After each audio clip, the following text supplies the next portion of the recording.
Fala galerinha, tudo bom? Vamos dar sequência aos nossos estudos e dessa vez vamos falar um pouquinho sobre a divisão do sistema esquelético. Eu quero chegar bem na parte dos ossos do crânio. Na minha humilde opinião, é a parte mais difícil da anatomia. Dividi a apresentação em duas partes. A primeira eu vou falar sobre a divisão do aparelho locomotor, uma réplica do que eu falei na primeira aula, divisão do sistema esquelético, e aí sim a gente começa a falar do esqueleto axial até chegar nos ossos do crânio, onde a gente vai minuciar um pouquinho os acidentes ósseos que compõem a calota craniana. Vamos nessa? Então tá aí, a divisão do aparelho locomotor ela é feita de três partes: sistema esquelético, sistema articular e sistema muscular. O sistema esquelético, por sua vez, ela compõe ali a parte passiva do movimento, enquanto o sistema muscular é a parte ativa desse movimento. Lembra vocês que o aparelho é o aparelho locomotor e a gente estuda tudo o que envolve o movimento ali. Para unir o passivo ao ativo e propiciar esse movimento, a gente tem o sistema articular que faz essa ligação. O aparelho esquelético, dessa vez agora, ele é dividido em esqueleto axial e esqueleto apendicular. O axial é a cabeça e o tronco, e o apendicular, por sua vez, é subdividido em superior, onde se encontram a cintura escapular e os membros superiores, e o esqueleto apendicular inferior, que é a cintura pélvica e os membros inferiores. O esqueleto axial ele é composto, por sua vez, por 80 ossos. Esses ossos estão divididos ou arrumados da seguinte forma: 8 ossos formam a calota craniana, 14 ossos formam a face. São pequenos ossinhos, mas que dão um desenho estético da nossa face. A gente tem 25 ossos no tórax anterior, que são as costelas e o externo. São 12 pares de costela e o externo, né? E, por fim, 33 ossos da coluna vertebral, englobando a coluna cervical, a coluna torácica, a coluna lombar, sacro e cóccix. Já o esqueleto apendicular, por sua vez, ele é formado por 124 ossos. Alguns autores colocam mais 2 ossos aí, que são as patelas. Só que a gente considera a patela como osso sesamoide e por isso supranumerário. Esses 124 ossos, ele é dividido em superior, a parte da cintura escapular, com 4 ossos, os braços com 2 ossos, são os 2 húmeros, né? Os antebraços, a ulna e o rádio, e a mão, ou punha-mão, com 54 ossos, 27 cada lado. Na parte inferior, a gente vai ver a cintura pélvica, os 2 ilíacos, a coxa, né, com os 2 fêmures, a parte da perna, que é as tíbias e as fíbulas, e o pé, tornozelo e pé, com 52 ossos juntos. Com essa matemática toda, bolo de números aí, eu vou perguntar para vocês uma pergunta bem direta. Qual a parte do corpo que, isolada, contém mais ossos? Você sabe? É fácil. Se você observou bem esses números que eu passei anteriormente, você já mata. Se você pensou na face, está errado. São pequenos ossinhos, mas ela não tem um número de ossos maior. O pé perde para a mão por causa de um ossinho apenas. Então a mão, com 27 ossos, ela é a parte do corpo que tem mais ossos do que qualquer outra parte que você inventar aí, ok? Vamos seguir. Vamos olhar agora os ossos da cabeça. E a cabeça ela é dividida em duas partes: neurocrânio, os ossos que compõem a calota craniana, e o víscero-crânio, que é os ossos que compõem a face. Os ossos que compõem o crânio são 8 em número. São eles o osso frontal, os 2 parietais, o occipital que fica ali atrás, ó. Embaixo dos parietais, a gente vai encontrar os ossos temporais. Nessa imagem a gente não consegue ver, mas eu tenho uma imagem que vai mostrar isso para a gente. E na base do crânio, no piso da calota craniana, a gente vai ter os esfenoides e o etimoide. Né? O osso esfenoide e o etimoide. Esses ossos são super importantes e você vai saber por que já já. Esses ossos, eles se juntam, se acoplam para formar esse arcabouço protetor do cérebro através de junturas, de suturas articulares. Eu vou destacar algumas delas porque a gente vai falar sobre artrologia um pouco mais no futuro. A gente tem a sutura coronal, essa que separa o osso frontal dos parietais, a sutura sagital, que está aqui, ó, separando os ossos parietais, e a sutura lambdoidea, que é essa aqui, que separa o occipital dos parietais. De novo, a estrutura coronal aqui em destaque, para a gente ver que esses ossos eles se entrelaçam entre si e formam um arcabouço muito resistente, protege um órgão nobre, que é o nosso juízo. Já a face, por sua vez, ela é formada por 14 ossos pequenininhos, alguns mais robustos. São eles os 2 ossos nasais, os ossos maxilares também são 2, se você observar bem, ele tem uma divisãozinha aqui, ó, tá vendo? Então, maxilar direito e maxilar esquerdo. Nós temos os ossos zigomáticos que formam a maçã do nosso rosto, né? Nós temos o osso mandibular, super importante, porque tem funções mastigatórias e articula a fala também. Os ossos lacrimais ficam ali bem próximo das glândulas lacrimais e apoiam a questão do nosso choro, né? Por isso que recebe esses nomes. Os 2 ossos palatinos, nessa imagem a gente não consegue ver direito, mas ele está no céu da boca, na parte um pouco mais posterior do maxilar, né? É super importante também esses ossos. As 2 conchas nasais inferior estão aqui em azul, na nossa figura. E por fim o vômer, que é o osso central ali, fica um pouco mais inferior ou posterior aos ossos nasais. Esses ossos bonitinhos, pequenininhos, eles montam a estética facial. E é claro, somado à forma do seu cabelo, ele dá um pouquinho da sua forma como um todo. Qual é a forma do seu rosto? A gente tem várias aí para você escolher, ó. A gente tem a forma oval, a gente tem a forma alongada, a primeira, a retangular, a quadrada ali, ó, atrás, um pouco embaixo. Tem a ovoide, a circular, que é essa aqui, ó. A piramidal invertida. Olhando para você, eu acho que seu rosto está mais parecido com a diamantical.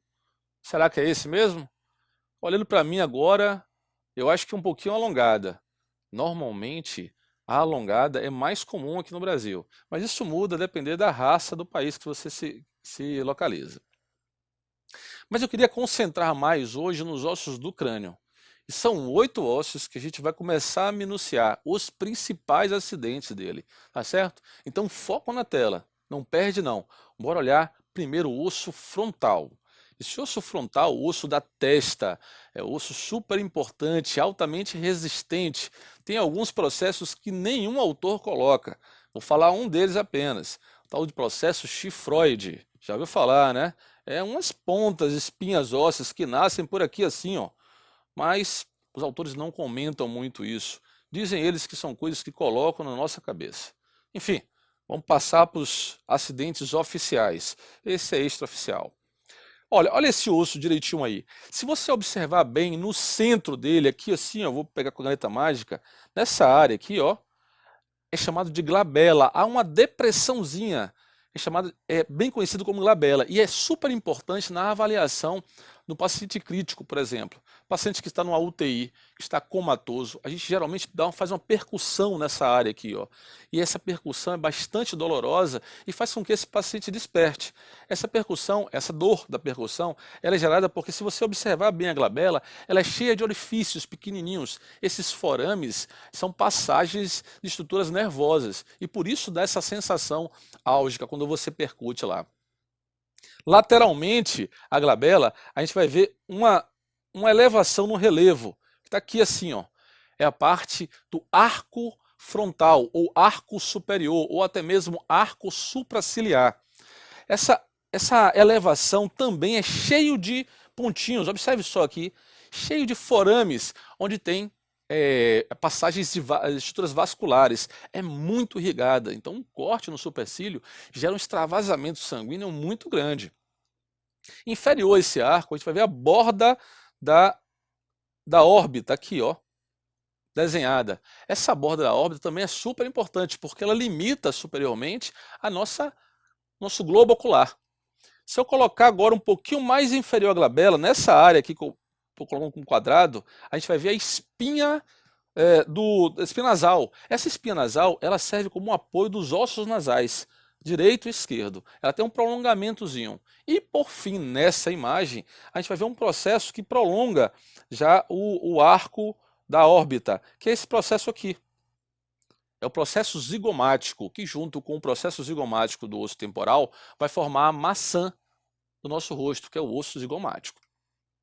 Numa vista inferior, é muito fácil a gente ver logo essa abertura. Ó. Essa abertura é chamada de incisura do osso etimoide, ou incisura etimoidal. Esse osso etimoide ele se insere também aqui através dos forames etimoidais anteriores e forames etimoidais posteriores. Quando eu observo nessa parte, nessa face, nessa vista inferior, eu vejo toda a face da órbita. E isso já dá uma ideia de como está o nosso globo ocular localizado aí. Já o osso parietal, ele se articula com o frontal anteriormente. Então, o frontal está aqui no nosso fronte e o parietal está aqui, um pouco mais posterior ao osso frontal. Eu chamo de osso do juízo. Quando você faz algum problema, alguma coisa errada, você, meu Deus, o que foi que eu fiz? A gente já coloca a mão nesse osso. É um osso retangular, um osso parece uma concha. Ele tem uma concavidade interna. Mas é super importante também, porque protege o encéfalo de golpes laterais, né? De golpes superiores e laterais. Destaca-se aqui nesse osso uma linha que fica aqui, ó. É uma elevação no relevo desse osso também. É chamado de linha temporal superior. Ele é o limite da articulação desse osso com o osso temporal, que se articula inferiormente a ele. E se você observar, abaixo dessa linha é uma parte do osso bastante acidentada, cheio de escamas.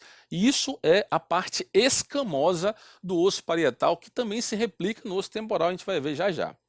Há também em destaque aqui essa parte aqui, ó, é o ângulo mastoideo. Ele junto com o osso temporal vai formar também o processo mastoideo. E, para terminar, a gente tem as margens, né? Aqui a margem occipital, aqui a margem do osso frontal e aqui a margem sagital, que vai se articular com o outro osso parietal. Embaixo, a gente tem por dentro uma margem chamada de esfenoidal e por fora um pouquinho a margem temporal. Olha essa imagem interna desse osso. Veja que o que mais destaca nessa imagem são essas marcações, esses sulcos, canaletas deixadas pela artéria meníngea média. Olha como mostra bem a trama vascular que acontece nesse osso.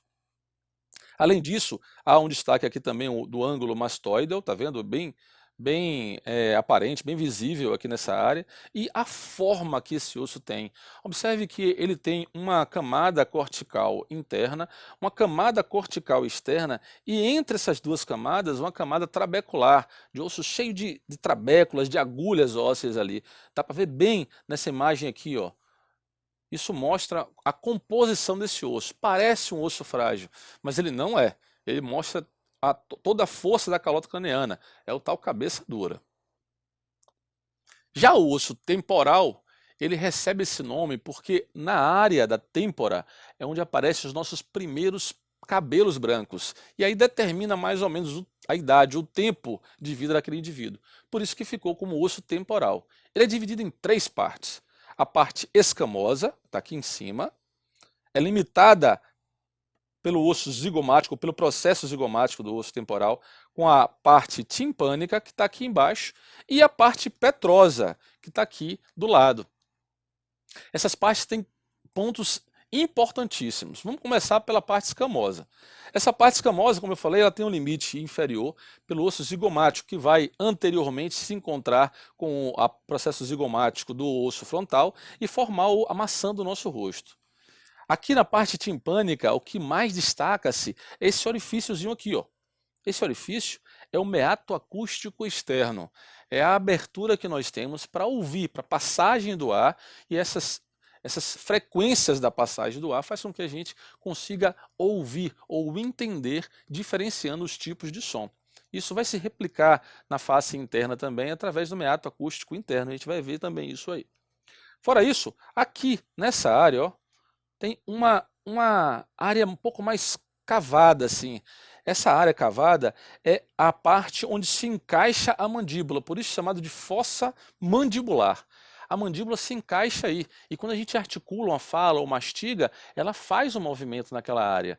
É muito perceptível quando, por exemplo, você está num avião e a pressão muda, você tampona o ouvido, e algumas pessoas conseguem tirar esse tamponamento abrindo a boca, faz e aí consegue destamponar.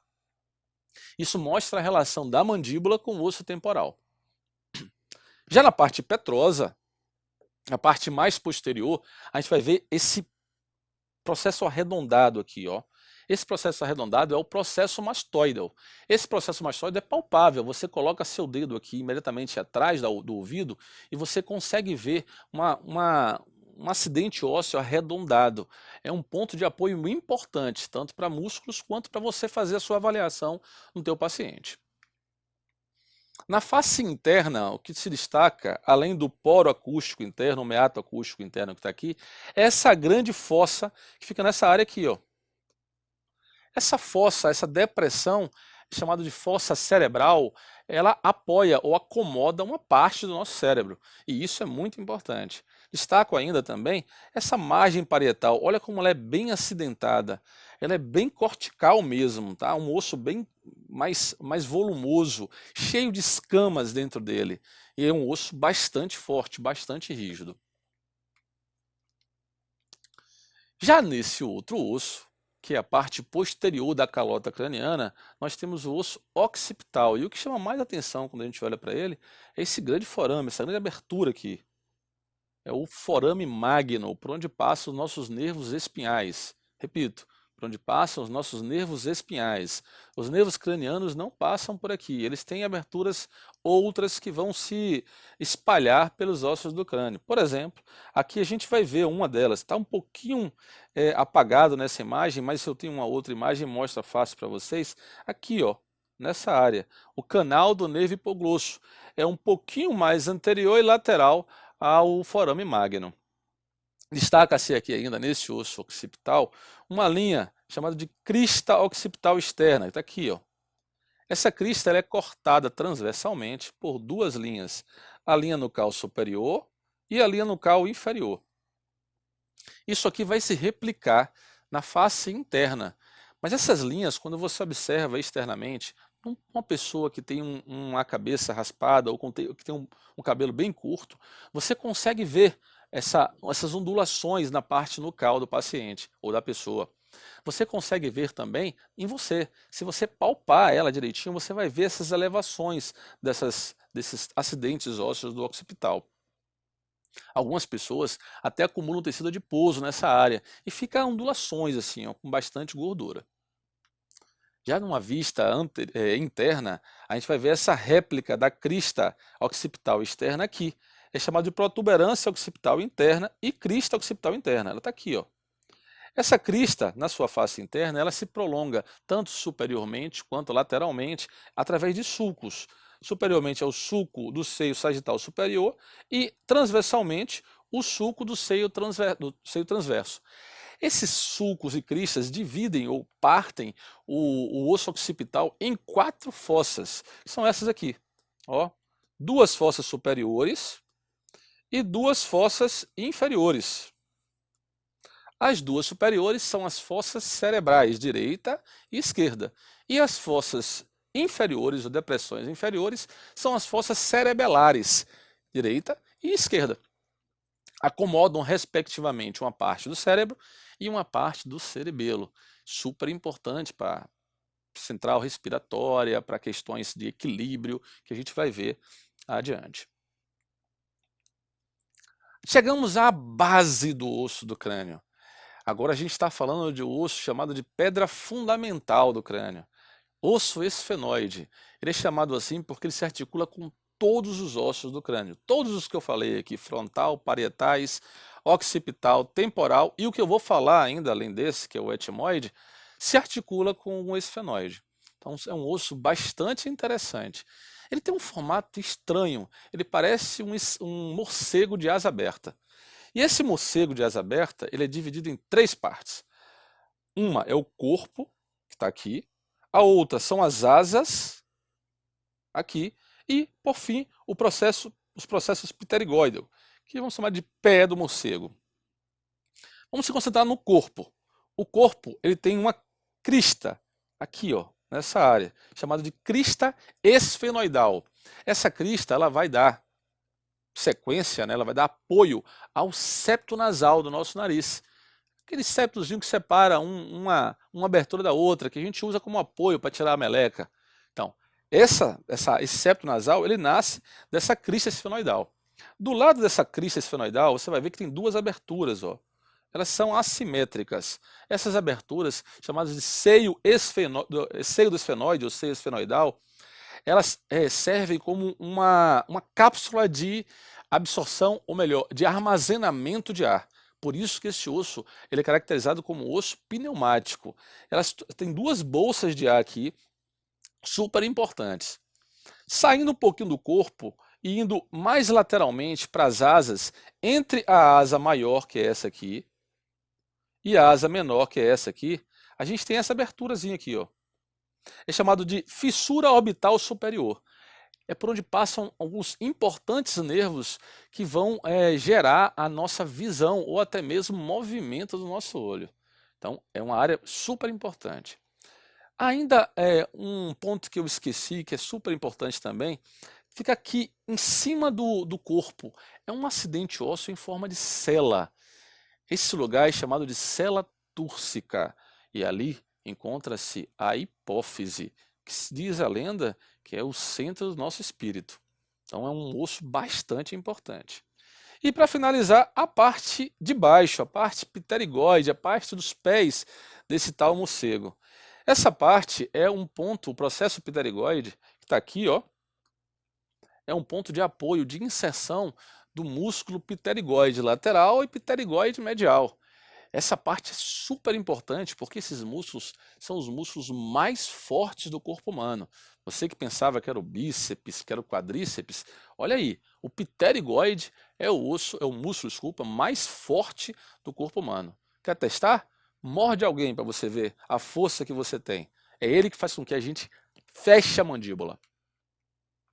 Olha a visão, deixa eu apagar um pouquinho essa meleira que eu fiz aqui. Olha esse osso numa vista mais real, sem desenho. Aqui a cela túrcica, ó, tá vendo? Olha como forma realmente uma cela, né? Um acidente que forma uma cela. É aí chamada região hipofisária que encontra-se a nossa hipófise. Aqui também nessa visão fica muito fácil de a gente ver a crista, né? E a abertura, a fissura orbital superior. Já numa vista posterior, eu destaco aqui o clivo, que é essa área aqui, ó. Essa área do clivo, ela serve de apoio para a ponte que interliga o nosso cérebro à medula espinhal, também super importante. Do lado do clivo, você vai ver bem essa fossa orbital superior, que eu falei anteriormente, ó.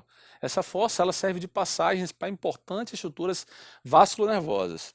Quando eu pego essa imagem e eu olho essa imagem num ponto mais real, por exemplo, essa aqui, ó, a gente vai ver, vou colocar do outro lado dela, três aberturas aqui, ó, laterais, tá vendo? Além do canal óptico aqui em cima, a gente vai ver a fissura orbital superior, a gente vai ver o forame redondo e a gente vai ver o forame oval. São estruturas muito importantes que servem de passagem para questões nervosas e também vasculares. E por fim, nós temos o osso etimoide. É como se o morcego tivesse asa aberta, fechasse a asa. Destaca-se nesse osso uma lâmina apendicular, que está aqui em cima, e ela tem como se fosse uma sequência, que é a crista etimoidal. Essa crista é o centro desse osso. E ela é separado, né, ou ela separa as partes das lâminas etimoidais. Essas lâminas, que são esses ossos aqui, ó, fininhos, elas moldam as células etimoidais, ou o labirinto etimoidal, que fica ali dentro. São cheios de cápsulas que acumulam também ou armazenam ar. Por isso que esse osso, assim como esse esfenoide, também é um osso pneumático. Ah, faltou uma coisa nessa imagem. Vou falar para vocês que é super importante. Essa área aqui, ó, mais lateral, perto da crista, é a lâmina cribiforme, que recebe esse nome porque ela é cheia de foramezinhos. Esses forames têm estruturas que estão direcionadas para a questão do cheiro, as questões, ó, olfatória. São células olfatórias que ficam por ali, ou nervos que ficam por ali, que fazem com que a gente consiga identificar cheiros, os bons e os ruins também. Essa é uma vista mais lateral, ver bem essa lâmina, é um osso bem fininho, ó, bem frágil, que só serve ali para acumular ar e também para dar passagem a algumas estruturas super importantes. Bom, galera, eu sei que foi uma aula bem longa, cheio de detalhezinhos. Os ossos do crânio são assim, como eu falei anteriormente, na minha humilde opinião, essa é a parte mais difícil da anatomia. Ela e os ossos da face que a gente vai ver adiante. Para você gravar bem, eu peço que você revise um pouquinho e dê ênfase à divisão do esqueleto humano, a localização dos ossos do crânio, as características de cada osso do crânio. Eu coloquei de uma maneira mais lúdica aqui, mas você tem que dar uma revisada nisso, e a correlação com as funções que esses ossos promovem. Beleza? Essas aqui são as nossas referências. Dá uma olhadinha lá, qualquer coisa entre em contato com a gente. Beijo no coração, até a próxima com os ossos da face.